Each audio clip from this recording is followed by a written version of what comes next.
It's football and other F words, and it's Mike, Stoney, and Zach. Welcome in to an electric edition. I'm sure it'll be fantastic because we're going to be spending the whole episode talking about Jack Gibbens. But first, before we get to the man, the myth, the legend that is Jack Gibbens and the training camp that the entire Tennessee Titans team is having, we are sponsored by Bluegrass Beverages in Hendersonville, Tennessee. Over 50 years. If you need to pop bottles once Jack Gibbens is your starting inside linebacker, to maybe even forget that Jack Gibbens is your starting inside linebacker, guess what? Bluegrass Beverages has everything you need to handle both those situations that are trending in your life.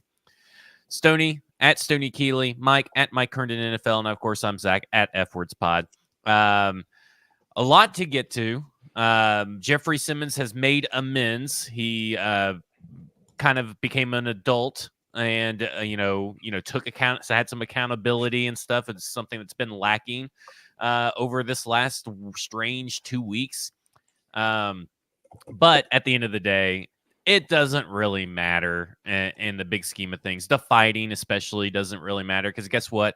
He fights every summer. You go back, you remember he's like in the sand pit after fighting with Jamarco Jones. He's been in fights at joint practices. It's just, and there's fights everywhere. I guess there's one that broke out because of Justin Fields today, got late hit.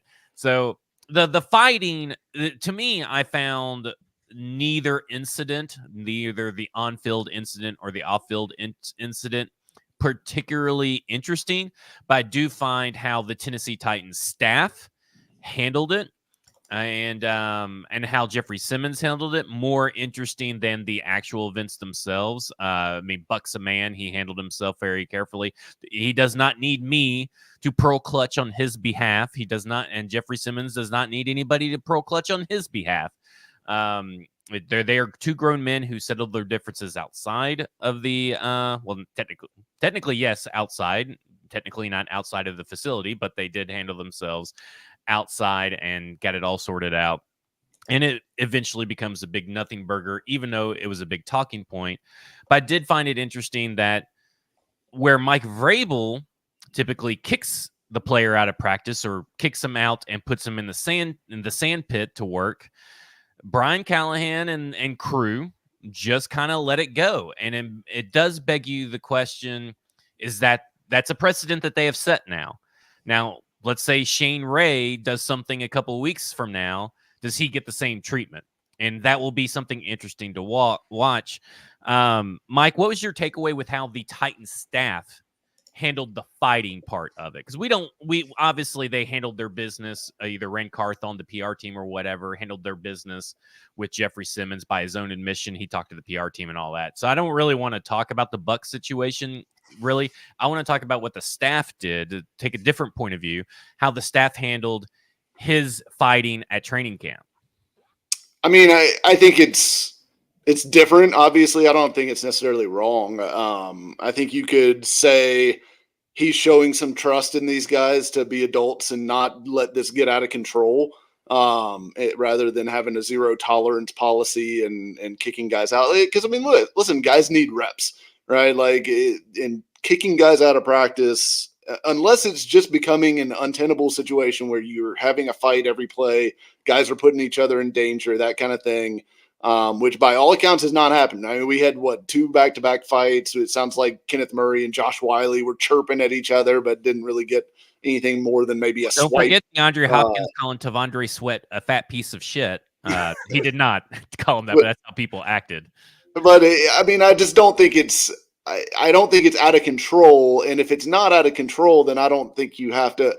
I don't think that they have to set the precedent on this, that it has to be never, ever do you kick anyone out of practice. I think it's one of these things that we're going to let it go as long as you guys act like adults and keep it under control.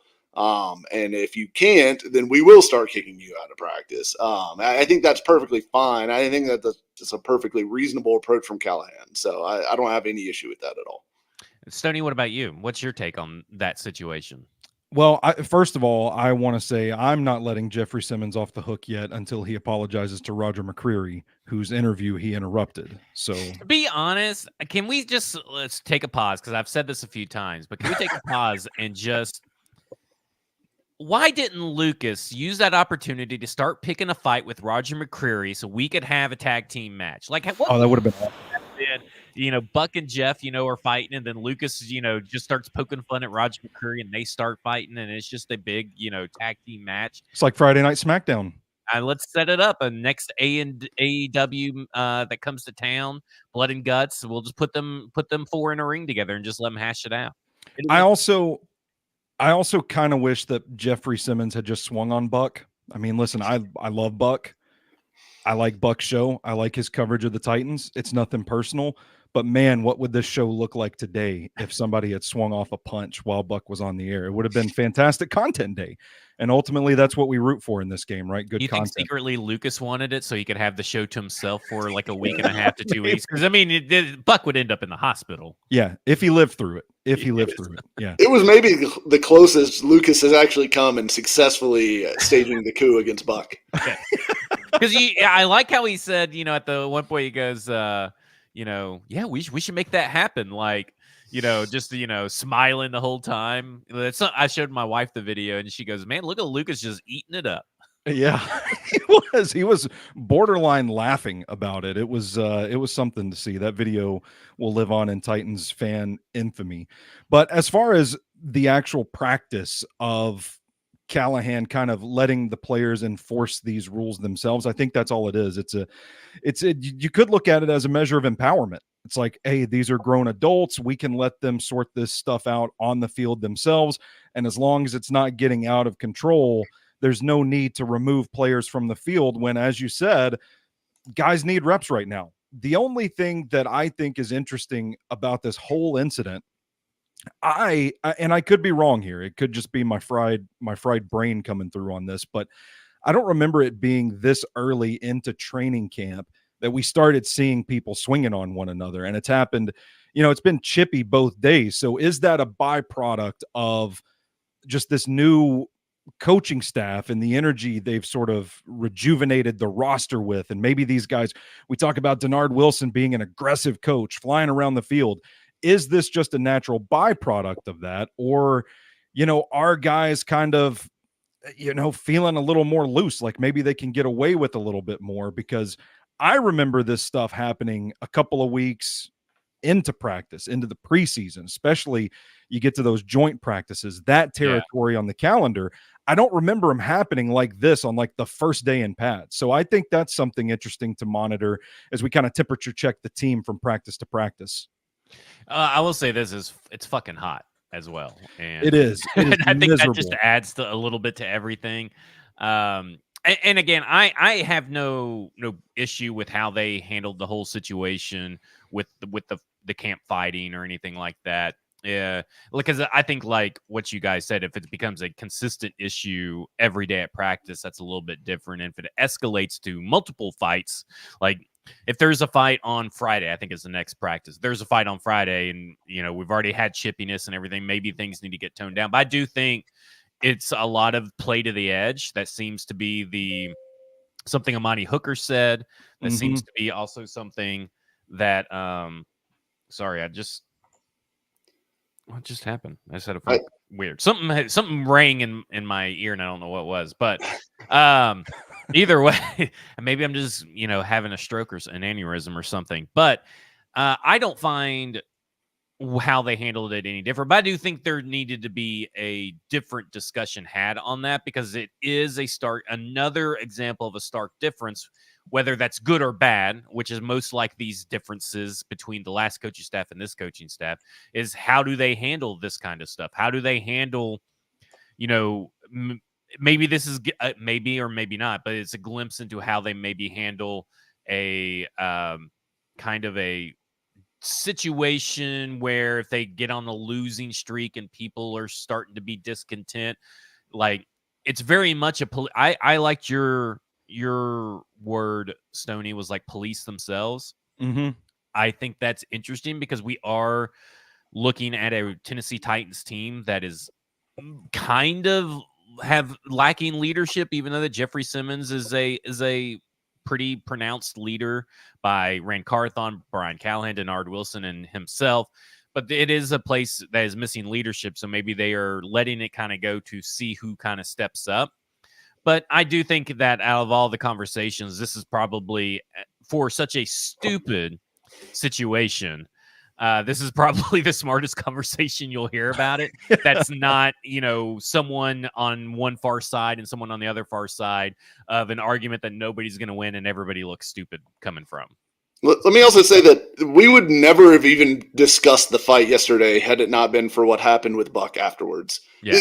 It's totally normal camp stuff that JC Latham and Jeffrey Simmons, the two baddest dudes on either side of the ball, are getting into it, right? Like, I mean, they all want to show each other that they're the biggest dog on the block, and they're gonna bark, sometimes, and that's fine. All that stuff I've got zero issue with. The stuff that happened afterwards with Buck, I think, crossed the line, and I think Simmons admitted that crossed the line, and I'm ready to move on from all that because I don't think it warrants further discussion at this point. But no. It's we wouldn't even. And everybody had a take about it yesterday. Like, if you didn't pop off your take yesterday, that was totally unnecessary. Nobody needed to hear 1,000 different takes and think pieces on this. Nobody needed it because we all know what the inevitable conclusion was going to be.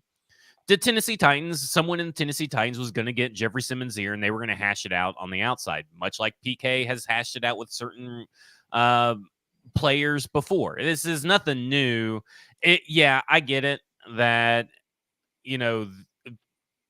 the initial tweet by Buck was totally overly dramatic and silly, but then his reaction is totally overly dramatic and silly as well. And I think that when you kind of just take a step back and not have a take or comment, you kind of just realize it's pretty much, it has nothing to do with us. It has nothing to do with the three of us, has nothing to do with the fans, has nothing to do with the rest of the media contingent. It was between Jeffrey Simmons and Buck Rising, and that's where it needs to stay, in my opinion. I do think it's stupid that some people wanted to pretend like it was completely normal and that stuff happens all the time. Yeah, I do think some of that is stupid. Well, you have two players that on the same team. Well, I mean, like DeAndre Hopkins calls out people in the media. I mean, but they don't do it live on the radio Adams. in front of fans, and like, I mean, it was bizarre. It was a bizarre thing. Is in a heated, immature moment from a still in his 20s person. That's just happened. There's no need to have any takes on it. Other than that, the bigger story was Arden Key, to be honest, being suspended after Danico Autry was being suspended for 6 games. So they obviously have the same dealer. And then Samson Ekabon, he went down for the Indianapolis Colts with a season-ending injury. Where are the Jaguars' injuries? Like that's the big story.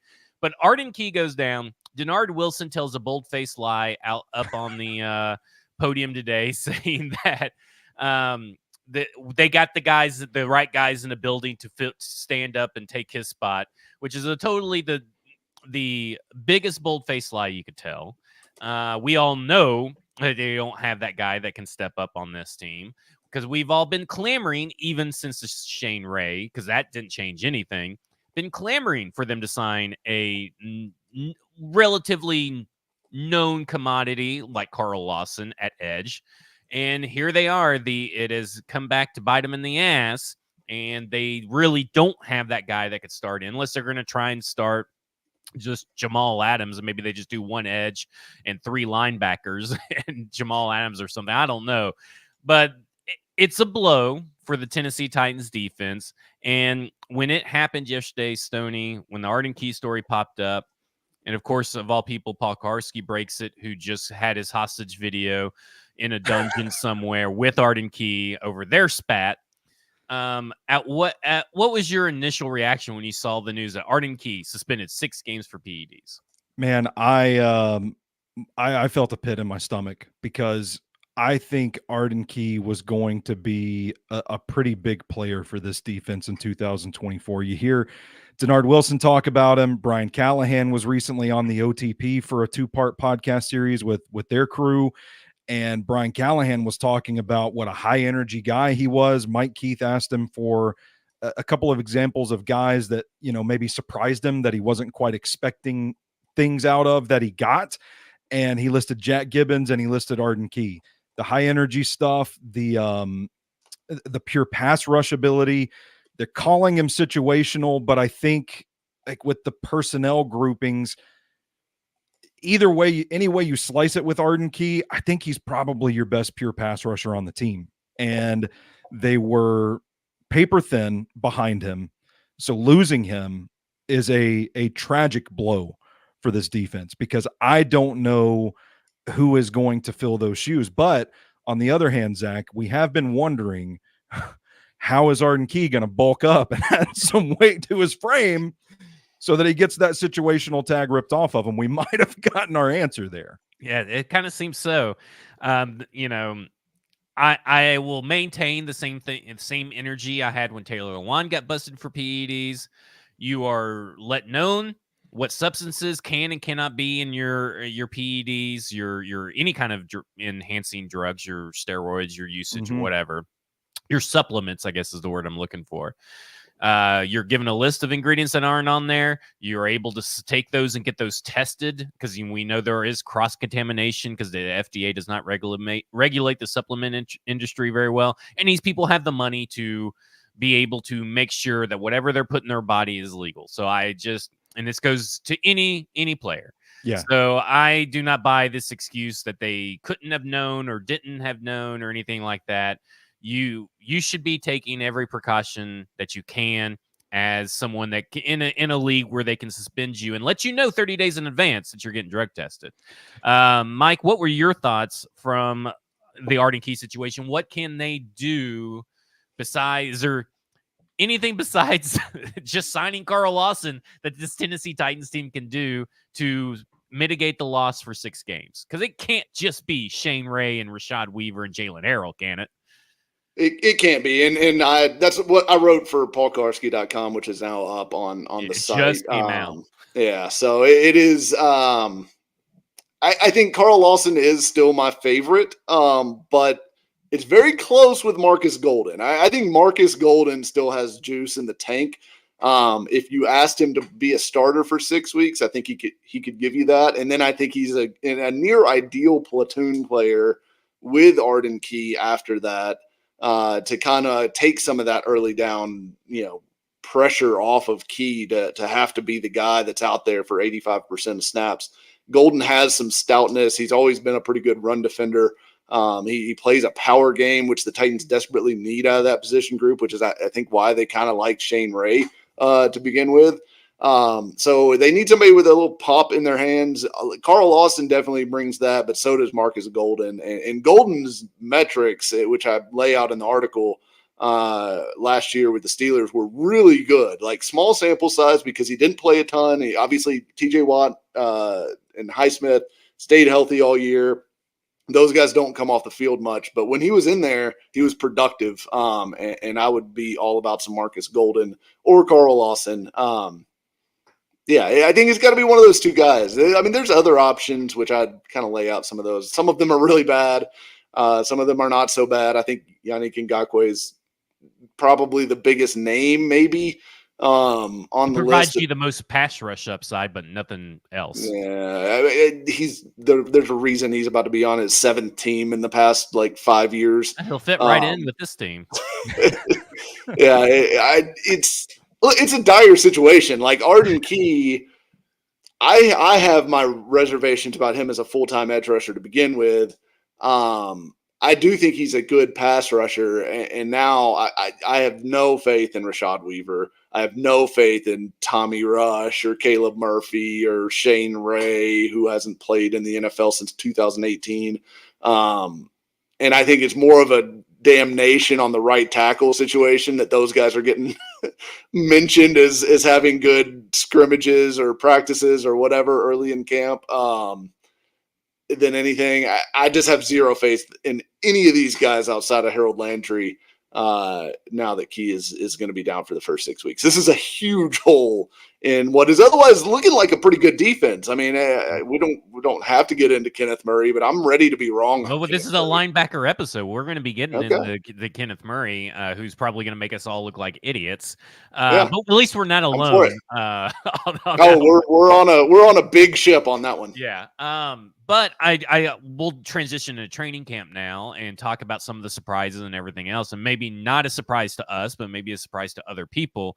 T'Vondre Sweat has just been utterly dominating every rep, every game. He's pushing the pocket.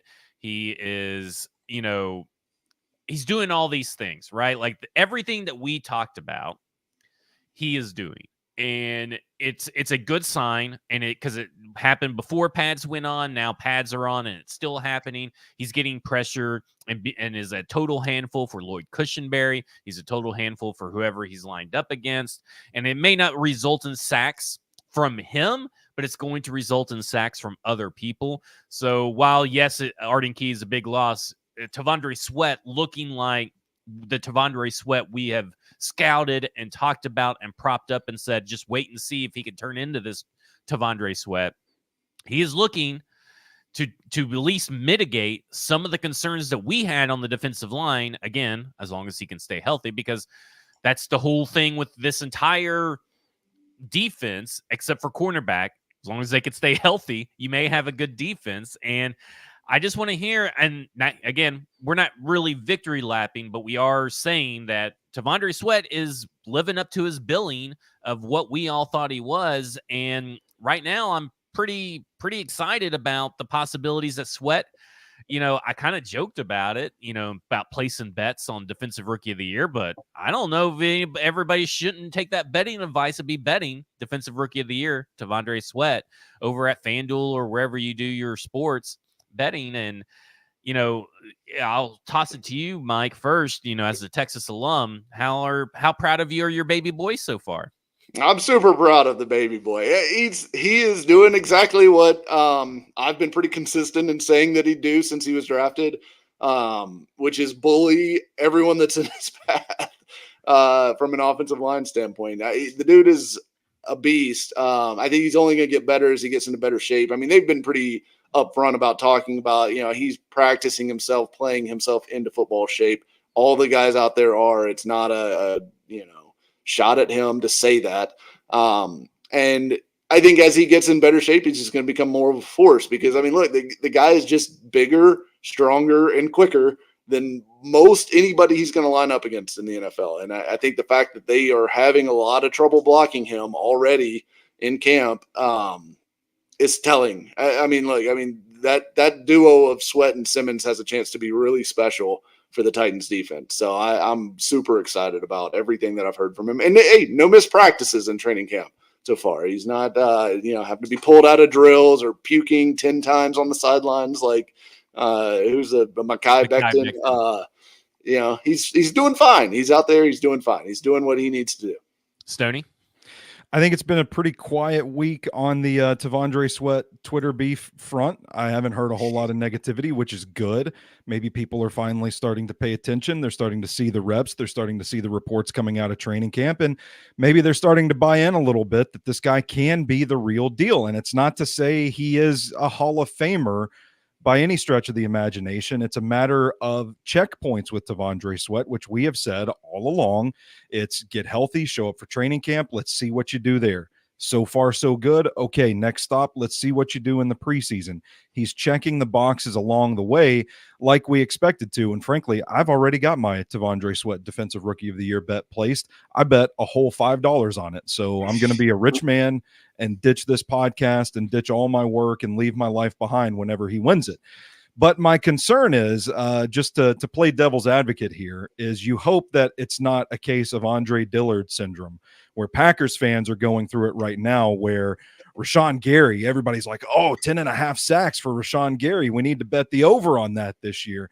And Titans fans know all too well, hey guys, he's going up against Andre Dillard in practice. That's why he looks phenomenal. So you hope, and I'm not saying this is the case for Lloyd Cushenberry. Again, just playing I was about to devil's say, advocate. does it change your mind that most of the reps are coming against Lloyd Cushenberry? Oh, I don't actually think this. I'm just putting it out there Okay. as like a potential pitfall you could see on the horizon. Maybe it is the offensive line not gelling quite like we thought that it would. And again, like, I don't necessarily think that. You hope that's not the case here with Tavondre Sweat, because it seems like it's all systems go to me, and so far so good. Yeah, I'm with you. Another defensive standout that's also a rookie is, I call him JBL. I know everybody else calls him JBJ, but there is no other Jarvis Brown-Lee here in the NFL currently, so we don't even need the junior. I call him JBL because that's also a wrestler's name, so I'm just used to it. But Jarvis Brown-Lee is doing an amazing job right now. He's putting the clamps down. Him and Kyle Phillips had a really good rep where he was sticky in coverage, but Kyle Phillips still caught it, because Kyle Phillips is the camp hero every year. His all of his attributes are 99 when he's at camp. And you'll like that joke, Mike, because you're a big Madden guy. You've been just railing on Madden and top 100, which is so out of character for you. Two things that do not matter are top 100 and Madden ratings, and you're just all over it. Oh, yeah. Well, 2 tweets I sent have occupied a lot of brainwaves for me. But he has been a really great find. He's been sticky in coverage. He has been doing stuff, and he's had a little bit of a scare, but he had the wind knocked out of him. But he's been one of the stars of camp, and we all like Jarvis Brown-Lee. We love the value, but we also all like the player. Yeah. But we love the value, and that's another guy that could have a potential big time role, especially if Cheeto struggles with injuries. But that's a guy that we thought that could play inside and outside. And a lot of people just penciled him in as slot. And I said, I think he could play both inside and outside. And there's something to be said about versatility. And that is a guy that could be even when all 3 top corners are healthy, could be maybe, instead of Roger McCreary covering a tight end or Jamal Adams covering the tight end or something, or someone like that, JBL could be another chess piece for this defense that kind of has a lot of chess pieces when you really think about it. They just, need a pass rush. Mike, where have been your indications about JBL so far, and what have you thought about him? Yeah, I'm super impressed with what I've seen, which, is just kind of clips and then what you hear from your Sparrows and other people that we talk to over there. It sounds like Jarvis Brown-Lee's been really, really good so far. And I think the concern with him and the reason he dropped, into the 5th round, and I still think it's a concern, is going to be his long speed. I think he's going to be susceptible to getting beat over the top at times. But he's so damn physical, and he's so sticky in coverage, and plays a brand of cornerback that fits beautifully in Denard Wilson's scheme. And I just think it's a hand in glove fit for what the Titans want out of this position. And it makes total sense that they drafted him. It makes total sense that he seems to be excelling in camp, and I'm excited about him. Although I will say, it sounds like a lot of cornerbacks, frankly, are having pretty good camps so far. Like Trey Avery's gotten a lot of compliments. Except for when he goes up against NWI, who's the Trey Avery. Nobody can cover NWI. That's not even fair. I mean, come on. And you also see Caleb Farley popping up here and there, making some plays. And I'm not ready to get super excited about Caleb Farley just yet, but I am rooting for him. Stoney complimented him earlier today, and as soon as he complimented Caleb Farley, he started getting the highlights of him getting toasted by Trayshawn Harrison started popping up. So sell your Caleb Farley stock. The Keeley Black Cloud. Again, Trayshawn Harrison, how are you going to cover him? Yeah. But I think some of those, the cornerback group seems to be holding their own even without a lot of L'Jarius Sneed and Chidobe Awuzie out there. So I think that's all encouraging, and Brownlee's probably the most encouraging out of all of them, especially with him being a rookie. Well, I'm going to ask you a question, Stoney, because I think this is a really good question. There's two from There's two from Chef Ren, so there's two parts of this question. And one of them was like, I feel like Denard is out coaching Callie so far. This is from Chef Ren on YouTube. And then, of course, he also asks, how much does this defensive scheme rise all tides? That's the main question. But I do want to address this Denard is out coaching Callie so far, is because today Will Levis let something loose that I thought was interesting. It was like, this was the first day that the defense didn't have the script. So these previous practices where the defense is dominating, they had the script. And today's 7-on-7 and 11-on-11s were a lot more even, and the offense got a lot of their own stuff going that they hadn't been able to previously get going through the air. And so I thought that was interesting. And we are all big Denard Wilson fans, and that's not to say that, well, Denard Wilson had the script, so of course he looks good. It's just, I did think that was an interesting, I guess, wrinkle in what we have perceived has been the defense just utterly dominating and having the numbers. But today, the defense still is great, still doing good things. I mean, you can go read Tehran's tweet thread that has, I think, 3 or 4 paragraphs from today, and there's a lot of love to the defense, a lot of love to the offense. But the biggest question out of all that, and Stoney, I'll ask you, how much does this defensive scheme rise all tides? I think it helps quite a bit, and I think Caleb Farley having the camp that he's having so far is a fantastic example of that, because with the Shane Bowen, Mike Vrabel system, there's a lot of like rotating coverages. There's a lot of rules. We know the previous defensive staff allowed defensive backs to kind of play as off as they wanted to. There weren't really strict guidelines on whether you had to bump a guy, you had to play right on the line of scrimmage, or you had to play 10 yards back. And I've talked about the defense on previous episodes before, where it being kind of hybrid zone man, where on a single play it can change. You're responsible for this zone until a man comes through, and then you pick that man up while the safety comes up to cover the vacated zone, just in case. Like, there's a lot of moving parts for that defense. And it's not to say that there won't be any of that under Denard Wilson, but from what we've heard from him and the assistant coaches as well all summer, is that they do kind of want to streamline things, right? The famous quote was like, you're not playing off in this defense. You're gonna get at the line of scrimmage. You're gonna be physical. You're gonna punch guys. And I think streamlining the roles for the linebackers, we've heard it a lot with Kenneth Murray specifically. See ball, get ball. And earlier today, I think Denard Wilson had a bar when he said, y'all worried about the green dot, we want him to have the green light. Like, those things matter when you're talking about a sport where a fraction of a second can matter in the execution of a play. So if you eliminate that and you do get people moving quicker, and it's simpler, it's easier for everybody to understand their role, and you can focus on the physical aspects of each player and play to their strengths, then I think you're cooking with peanut oil. And I think that will help the defensive scheme. And I think it's helping a guy like Caleb Farley, which what I said in the DMs earlier was like, all these clips that I'm seeing of Caleb Farley, they look like a guy that is just naturally moving his hips to mirror the wide receiver, which is something I don't think we've seen from him in the past. And it was a criticism I had of his coming out of college. People seem to forget that he transitioned to cornerback from wide receiver, still learning the position. But now he can just get out there and do his thing a little bit. Maybe it's clearing up a lot of the mental baggage, and he's able to excel in that role. Also, before we move on, Mike pointed out all the defensive backs that are having a good camp.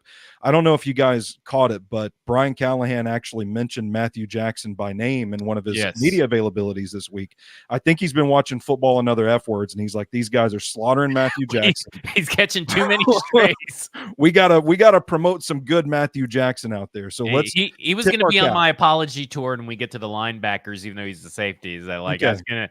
We're probably gonna have to apologize to two people, and that's gonna be Matt Jackson and Kenneth Murray. And even though I've never said anything bad about Matt Jackson necessarily, he just caught strays because he's just a guy. Well, we've discounted him as a UDFA. Yeah. I mean, like, you don't want to rely on, but yeah, it sounds like, and it does sound like he's making plays. Beyond even Callahan just shouting him out, it sounds like he's been active out there. I think he's had 3 interceptions the last 2 days. He had 2 yesterday. And I think he got another one. If he didn't, he got a pass breakup for sure today. Breaking news. Brett DeLawyer, denial correlation, a proud F point. I probably shouldn't even read all that, but at underscore birds of war, I think. Brett DeLawyer. Stoney Keeley's the most handsome man on this pod. So I just want to throw that out there. He My just goodness. right on Twitter. My goodness. Thank you, Brett. Hey, if I can, what a compliment that is. We may need to, do some background check on what Brett DeLawyer's got going on and the rest of his username up here before you start taking that compliment.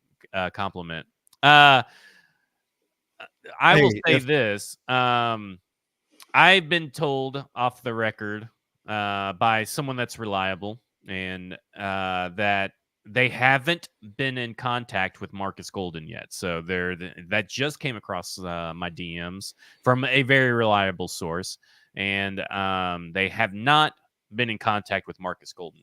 The guy said, I don't know if I should tweet it, so I'll just steal it and put it up on Football and Other F Words. And no, the Judy Lawley hype train is not dead. Someone talked about Judy Lawley today, and he was good in coverage on, I think, DeAndre Hopkins. Is what again? It's in someone's practice notes, but Gabe Judy Lawley has had another good day, and I do not think that hype train is dead. I don't think it's really a hype train. I just think he's good. If I may, they've got 6 or 7 corners that are all going to be battling for 4 or 5, or probably 5 or 6 spots. Yeah, I would still say Judy Lawley's probably ahead of Caleb Farley, but I think there's a lot to it.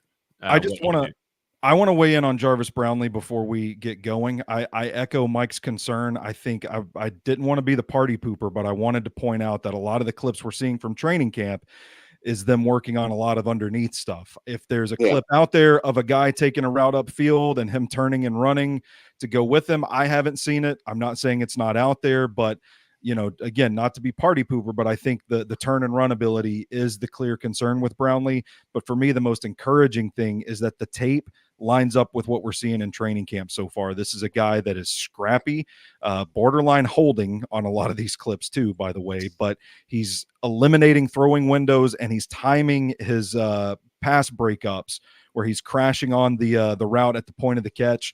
Really savvy, heady stuff. I think this guy's going to be good. Yeah, I do too. Let's talk about the offense. I just really want to talk about Treylon Burks because of all the guys have kind of given him shit. I think we've given him his fair share of fair criticism. And we've kind of talked about, maybe it's, this new breath of fresh air that is the coaching staff, a new lease on life for Treylon Burks. And he's taken advantage of it. He seems like he's a completely different pro in year 3. You wish that would have happened in year 2. But in year 3, he seems like a completely different pro. He's doing all the things, that you want him to do, and it's showing up in practice. Today, he was among several people that were spotted in the kick returner battle, which was Treylon Burks, Tyjae Spears, Jaquan Jackson, Kearis Jackson, Mason Kinsey, Kyle Phillips, Trayshawn Harrison, Sam Schnee, and Eric Garrett. So Treylon Burks is at the top of the list, according to this. That was from Nick Suss, who had all that at Nick Suss. But we've talked about on here, Treylon Burks, kick returner, seems like a really good idea. Treylon Burks is a punt returner as well. He seems to be doing everything you want a pro to do, knowing that, hey, even if I can't be wide receiver 3 or 2 or 1, and I'm wide receiver 4, I need to find a way to contribute just outside of what I can do on offense. And he's looking to do that. And he came to them. The reports are he came to them wanting to do it. So it's a new Treylon Burks, and it seems to be paying dividends in these camp videos and other things in the 7-on-7s and 11-on-11s. And really, the biggest knock, I think we can all agree, is he's been inconsistent. But maybe that's because of his off season's inconsistency with his training. He's keeping up with his body, his work ethic, his focus, and all that kind of stuff. So that seems to be turning a corner. So maybe his injuries turn a corner as well. Where are you guys at on I think we're still we got to see it to believe it, but trending in the right direction, Mike. Treylon Burks looking pretty good. He certainly looks different, right? Like, and I'm not saying that this is, fire up the hype train. Here we go. Treylon Burks, wide receiver 1 territory, right? This is cautious optimism that I think he's turning a corner and moving in a positive direction that will make him more productive still as the wide receiver 4 on this offense, but maybe he's just a better version of a wide receiver 4. He's slimmer. I think that's clear. He's moving better. I think that's clear. There's a video. I think it might've been TD that had it from one-on-ones today where he's running a kind of a deep comeback route. It's the best comeback route I've ever seen Treylon Burks run. He sinks his hips. He gets in and out of his break quickly, gets back downhill, makes the catch, creates a little bit of separation at the top of the route. That's something that his biggest problem has been, aside from the injuries and stuff like that, has been that he's changes directions with the agility of a warship. It's like a freighter turning in the ocean, most of the time on these routes. And he's good when he's going in a straight line and he can build speed. But now it does seem like, he had that route. And then I also saw one today that was like a post corner and a really nice route by him, created good separation, made a nice clean catch on the sidelines. Some really positive reps that look different from what we've seen from him even before, because the stuff from him that got people excited in years past was all deep down the field, making a long, 50, 70-yard catch on a go route or jumping up over somebody to make a catch, that kind of thing, which I still think that's there, but now he's adding some of the other, more nuanced elements of the position. And I still think there's issues. Like I also shared one video today where, he makes a nice route. He uses some physicality to get off on a quick slant route, but then he jumps, the pass is behind him. It's not a great throw.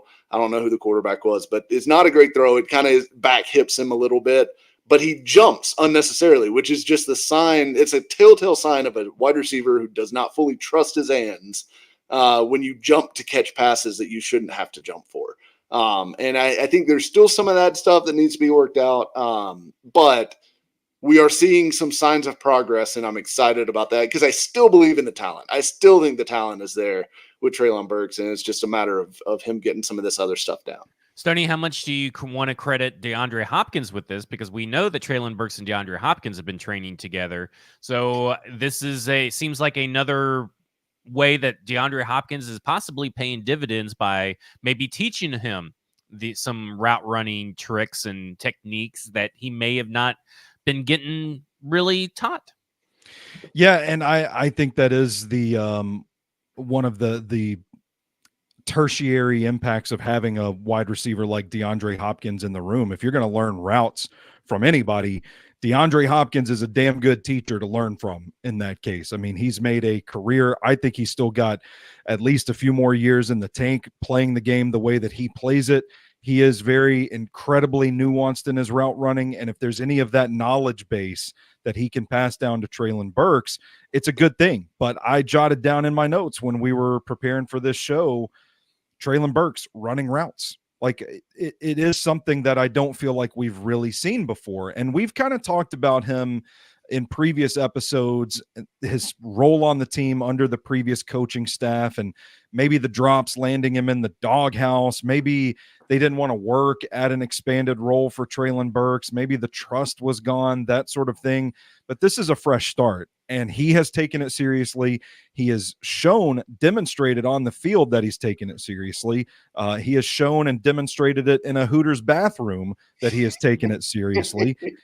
It's a bit of a transformation, and it shows on the field. Like Mike said, that post corner route was some nuance. And again, it's a practice rep, in one-on-one situation that typically favors the receiver anyway. But it still looks like nuance that Burks hasn't had in his game so far. And I think that's encouraging. And I think the exponential impact of having a guy like DeAndre Hopkins in the room is a positive one as well. Now, I did come here today prepared to drop a joke that Treylon Burks has looked so good this offseason that it empowered the Titans to trade DeAndre Hopkins based off of the Pretty Ricky tweet.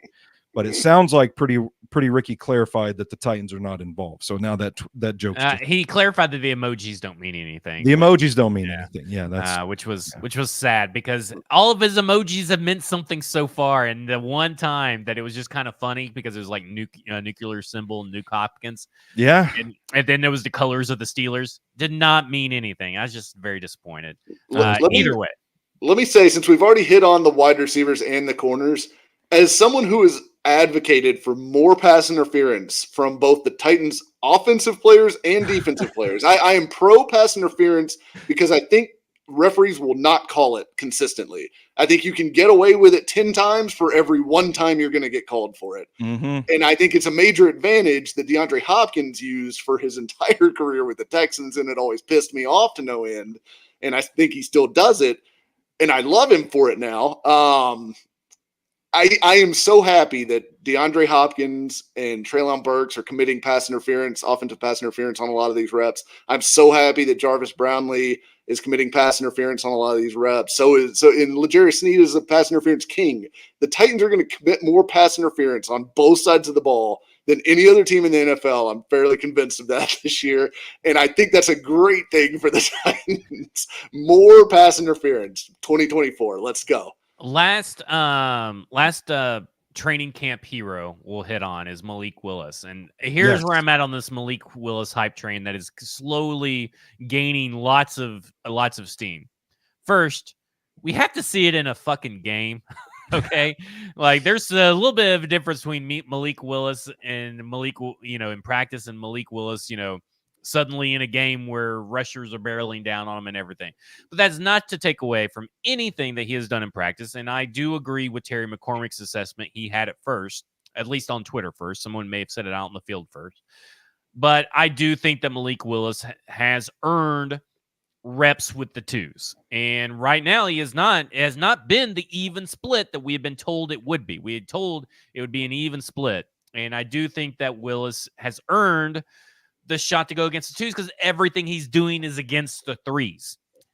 So let's settle down and remember that. And listen, and he will play twos and threes in the preseason. He will not play twos and threes, likely, unless there's like a rash of COVID outbreak or injuries on a team in the regular season if he were ever to see action. And Mason Rudolph has proved in NFL games that he is the better quarterback.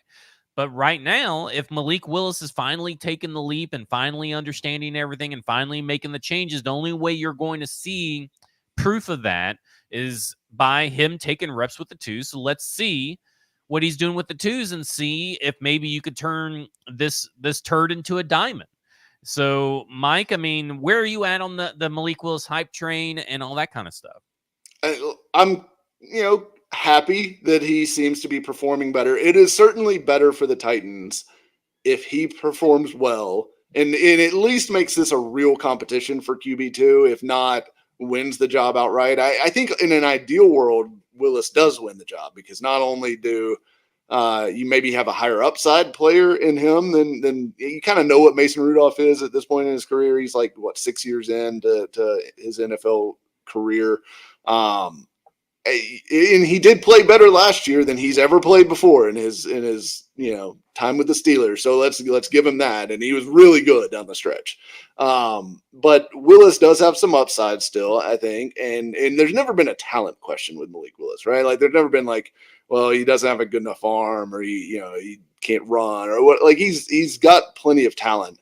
And look, whether he turns into a trade asset or whether he turns into a quarterback 2 that is under cost control and super cheap for both this year and next year, that's value if he turns into those things. So, or, maybe, I don't know what the ceiling is. I'm not going to put a ceiling necessarily on it, but that's what you said. You were wanting to say it. Maybe he turns. No, I don't.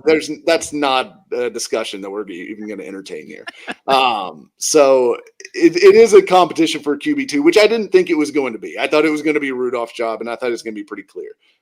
It's more of a competition, at least performance-wise, not reps distribution-wise, based on what we've heard and seen from Willis so far, which is interesting. We'll see what happens in the preseason. That'll be a good tell for kind of how these guys are tracking. Stoney, just real quick, your thoughts on Malik Willis? Yeah, I have to take the fanalist glasses off for this one because this is a guy that has taken a whole lot of shit from people like us, from this fan base as a whole. So even if it's just for one random week at the end of July, I got to tip my cap and be happy for the guy. He had a hell of a practice on Saturday. Looks like he's doing well in camp. And you know what? This quarterback 2 battle, it isn't anything to sneeze at because we are going through the summer just assuming that Will Levis is going to alter his playing style. He's not going to take the big hits. He's not going to put Jalen Ramsey in a trash compactor this season. It's going to be a little more reserved, but we still haven't seen that either. So it's still a little unproven. The style he was playing would be more likely to lead to an injury than a safer style. So there might be a time this season that the Titans need to call upon their backup quarterback. So it is a position battle worth paying attention to.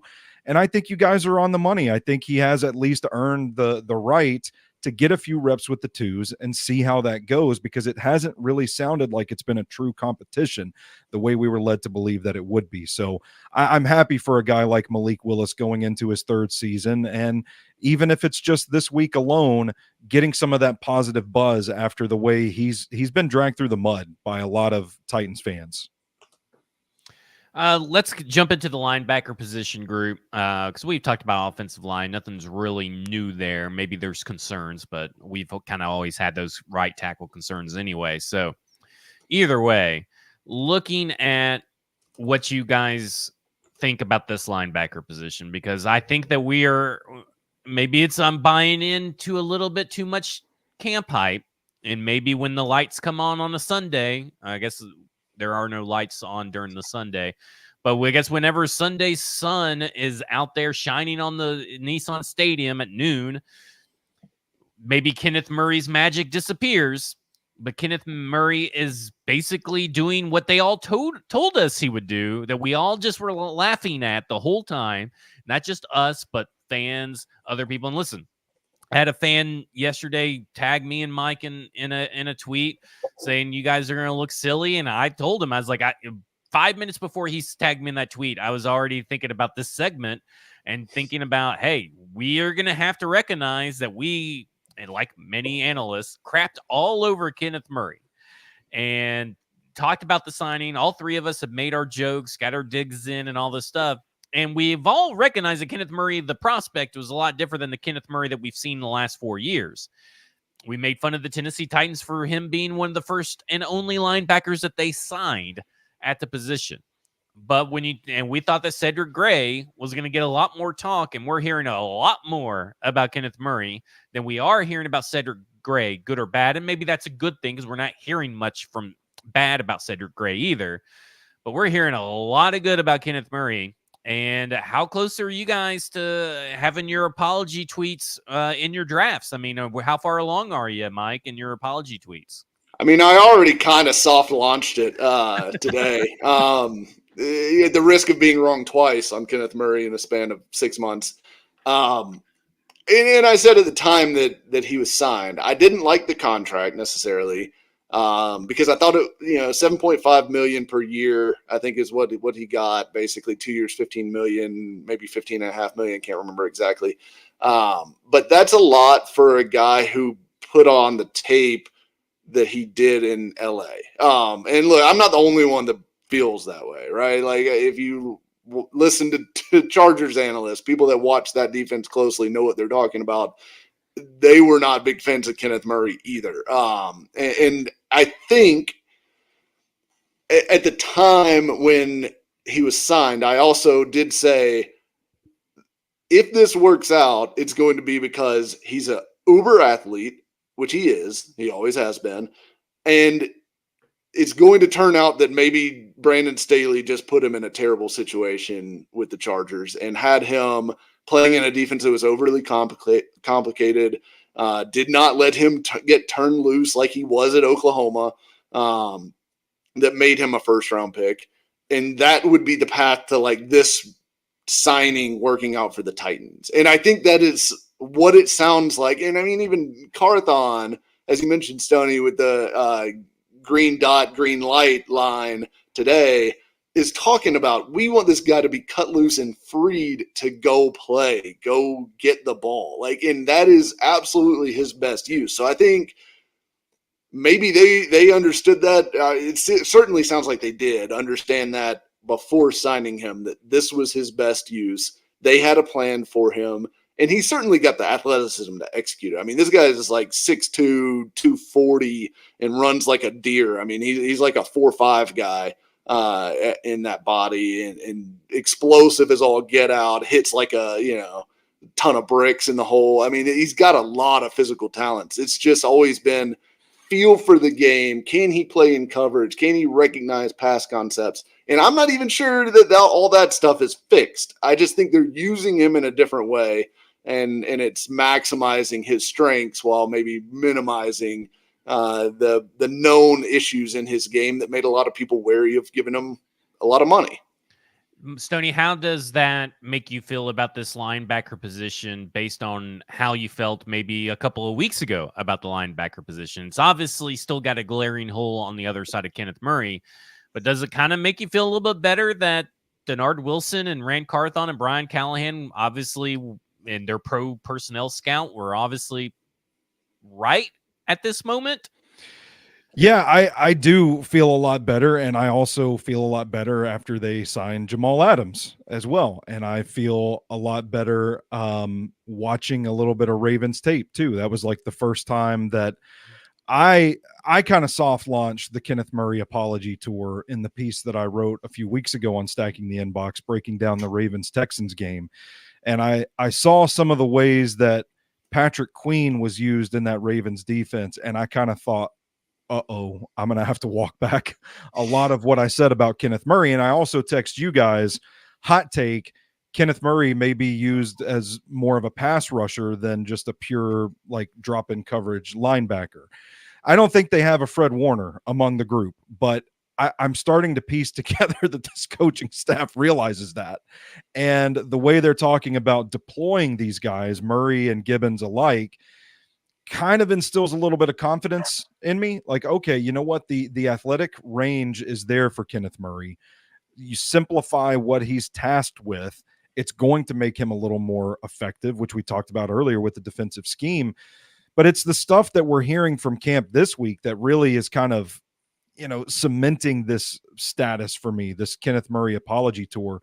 And when Denard Wilson talks about him continuing to develop, and now guys are looking to him as a leader. He's talking shit with Josh Wiley out there, calling him soft, telling him to bring it. And then the word that I heard that stood out to me was that he's been intentional in that role.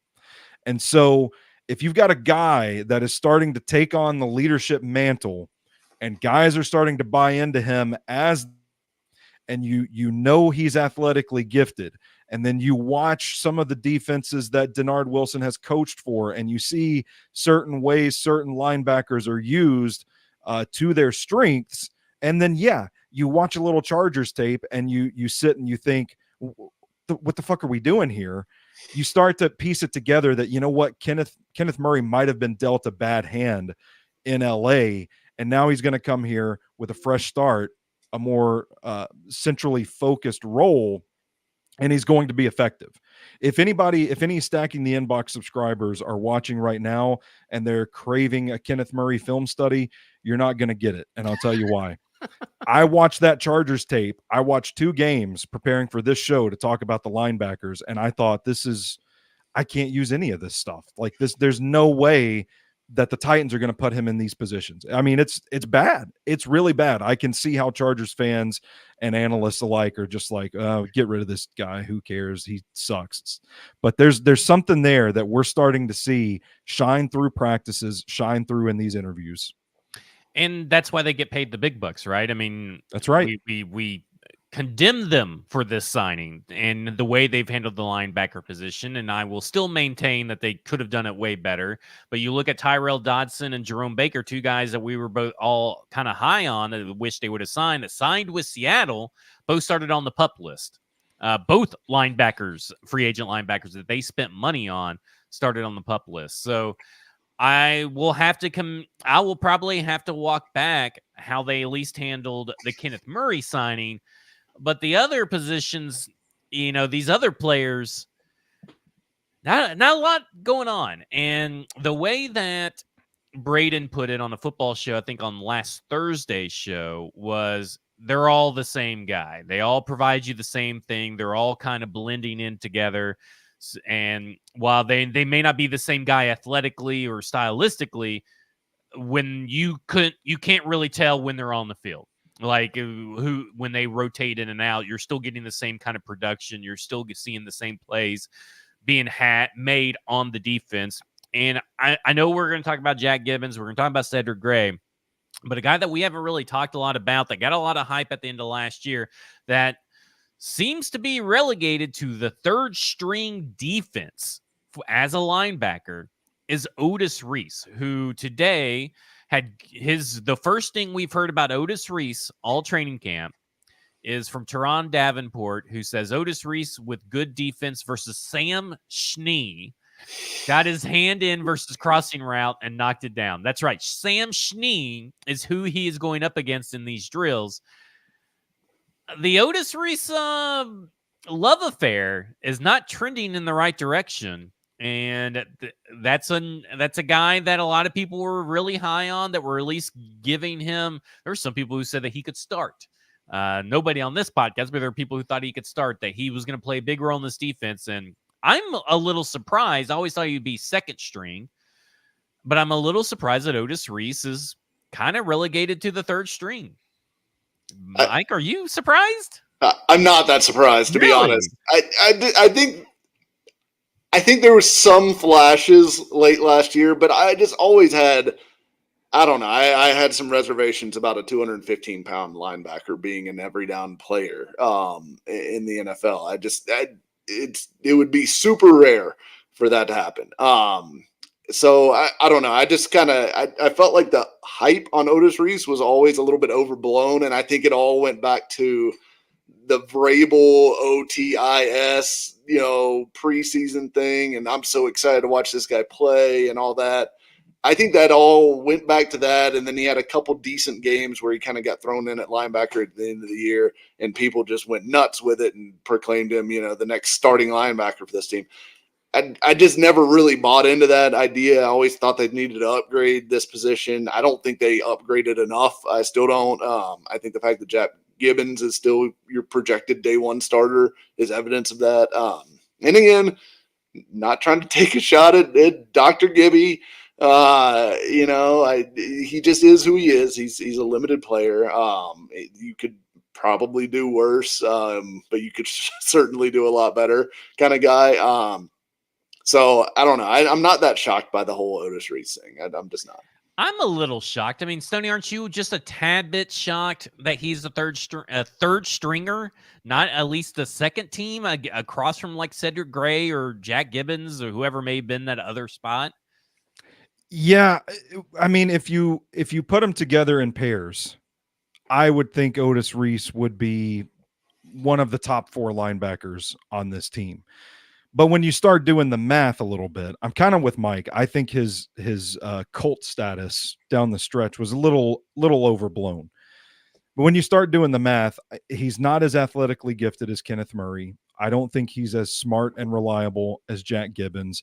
And I don't think he has the upside that they're counting on with guys like Cedric Gray and James Williams as well. So it kind of feels like it could just be an odd man out situation. But I'd also ask, shit, can you teach Otis Reese how to rush the passer? I mean, they need help there. Like, can he do something? I don't know. I'm not too shocked by it because I think of the way when you start doing the permutations of how this defense is going to be deployed, I don't know how often they're going to have like traditional sets where you've got 2 inside linebackers, 2 outside linebackers.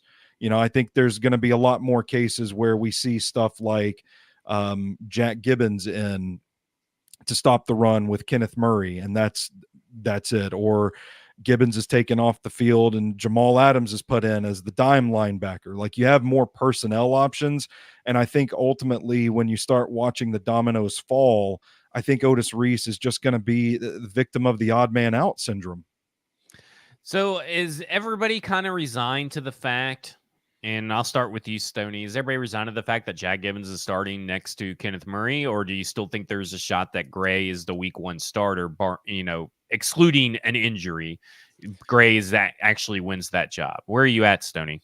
Is this a safe space? Can I speak honestly here? Yeah, go ahead. We thrive on honesty and authenticity. I think I like Jack Gibbons more than I like Cedric Gray right now.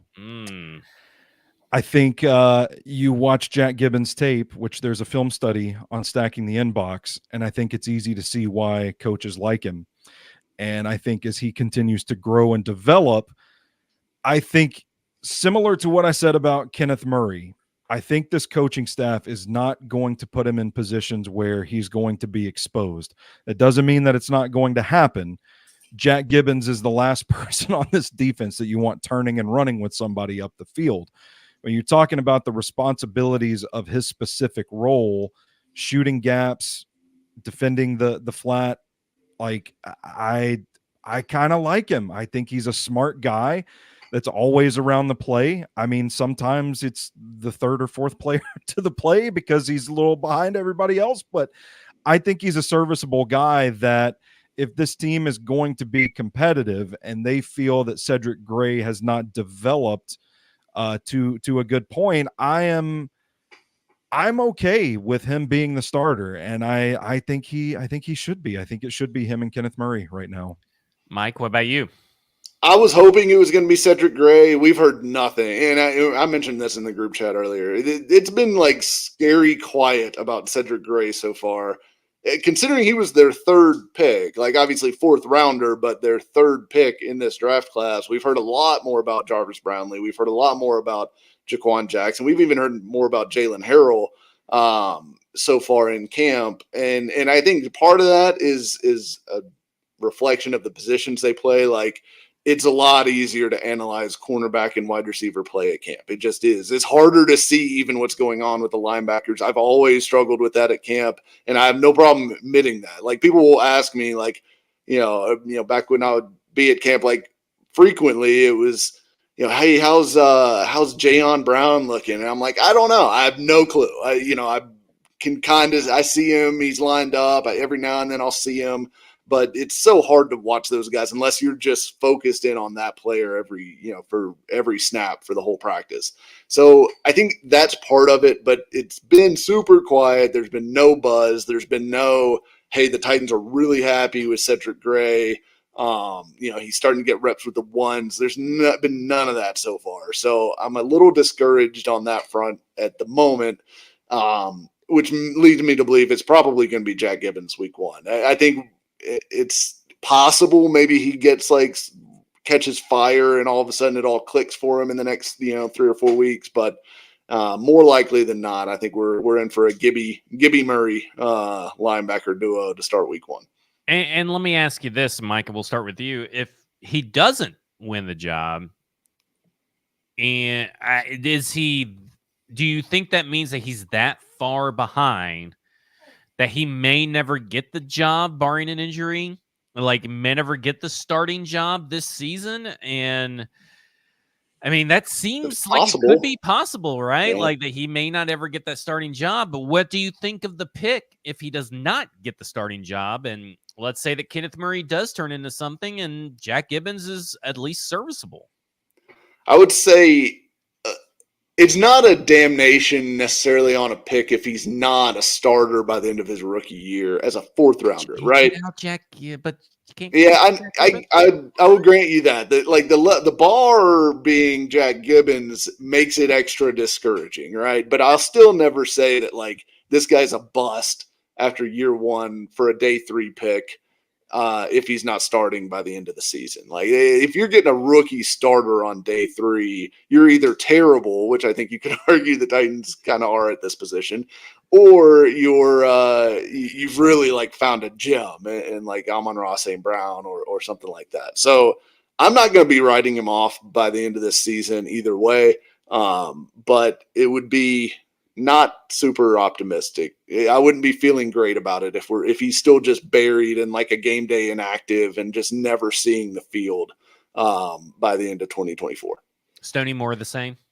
Yeah, I think the cupboard was absolutely bare. They had to take a swing on one of these linebackers, and I think they actually lucked out in getting one of the more supremely talented linebackers in this class. It wasn't the choice that I would have made, but I can get on board with it. And I think having Jack Gibbons back on, I think it was just a 1-year deal, gives them a little bit of security. Now, I think if you get to a point in the season where Jack Gibbons is clearly a liability, not just that he's, high floor, stable player, but like he's actually being exposed.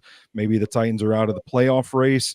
Yeah, I think you throw him in there whether he's ready or not and just start to see what you have in the guy. But I'm not declaring him a bust or knocking the pick after the end of this year unless he just, looks completely lost. Name the linebackers that you think are going to make this team, because I think it's going to be Cedric Gray, Otis Reese, Kenneth Murray, Jack Gibbons, and I'm going to throw in Luke Gifford. So I think it's going to be those 5 linebackers, because you have Jamal Adams, so you don't need to carry 6, and maybe carrying 5 is a little too much for this team as well. So Luke Gifford's last one in. Actually, Otis Reese would probably be last one in, first one out at this point. But I'll allow for one of those 2 being gone. What about you guys? How many linebackers are keeping? Who are they? I'm going to go with. Go ahead. I should have directed it. I'm sorry. Go ahead. I'm going to go with 4, and I'm going to go with Murray, Gibbons, Gray, and James Williams. Oh, I always forget James Williams exists. Yeah, I think I'm going to go 5, and I'll do the same top 3 with Gibbons, Murray, and Gray. But then I guess I'll still go. I don't know. It gets so murky past this point. I guess maybe I'll go Otis Reese and maybe Chance Campbell. Ooh, Chance Campbell love. I've always liked Chance Campbell. I have too. Yeah, I've had a soft spot for Campbell. Yeah. And no Garrett Wallow. The kid can flat out play is what's been. I wouldn't be surprised. I wouldn't be surprised by anybody. Gifford, I don't know. You never hear anything about Gifford because he's like an uninteresting special teams guy. But Gifford might be the least likely guy to make the roster. But it's kind of wide open to me. I could. If you told me Garrett Wallow was the team's 4th linebacker in the pecking order right now, I'd be okay. Sure, he's played in the NFL. He's had some snaps. He's seen some of the field before, which is more than a lot of these guys can say. So it wouldn't shock me. Stoney, I what's think one more thing? Well, I think the amount of snaps that we're going to see both linebackers on the field at the same time are going to be lower than people expect. I expect a lot of, one guy in the middle, whether that's Murray, Gibbons, or Gray, and then Amani Hooker, Elijah Molden, Jamal Adams, even guys like Roger McCreary, Jarvis Brownlee could potentially be used in linebacker-esque roles to cover for that. And that's why I think they only take up 4 spots. Well, that will do it. Us Football and Other F Words. Mike, Stoney, Zach. Mike has a piece up on paulkarski.com talking about the edge rushing situation and how it's in a perilous crossroads right now. Over at stackingthinbox.com, I have a very long piece about DeAndre Hopkins and the pros and cons of an extension and what to realistically expect from an aging wide receiver, even if he's still really talented in a system where there's a bunch of mouths to feed, and what a potential reasonable contract looks like for DeAndre Hopkins over stackingthinbox.com. And what's Film Friday this week, Stoney? I scrapped Film Friday because I was gathering clips for Kenneth Murray and was like, this is really inconclusive stuff. So I've pivoted and I'm going to do a bit of a roundup piece on guys that I don't feel like we have talked about enough this summer that kind of deserve their flowers. So I will be diving into the Caleb Farleys and the Trey Averys and players of that ilk. I like Jeffrey Simmons. Yeah. Kind of a Tennessee Titans florist, if you will. Yes. Before we get out of here, should we talk about J.C. Latham is getting some pretty good buzz here? Oh yeah, he's been doing good. He's had an up and down yesterday, but he bounced back big today. But J.C. Latham looking like the real. This draft class is looking pretty good overall. I mean, Jaquan Jackson is making plays. Jalen Harrell showing up. Jarvis Brownlee and the other guys that we've kind of talked about here and there. looking pretty good. Agreed. Well, that'll do it for us. Football and Other Efforts, sponsored by Bluegrass Beverages in Hendersonville, Tennessee. Over 50 years of providing you some high-quality selections in liquor, beer, and wine. Head over to Hendersonville on North Main Street at Bluegrass Beverages. For Mike, for Stoney, I'm Zach. This has been Football and Other F Words, and you have just been effed.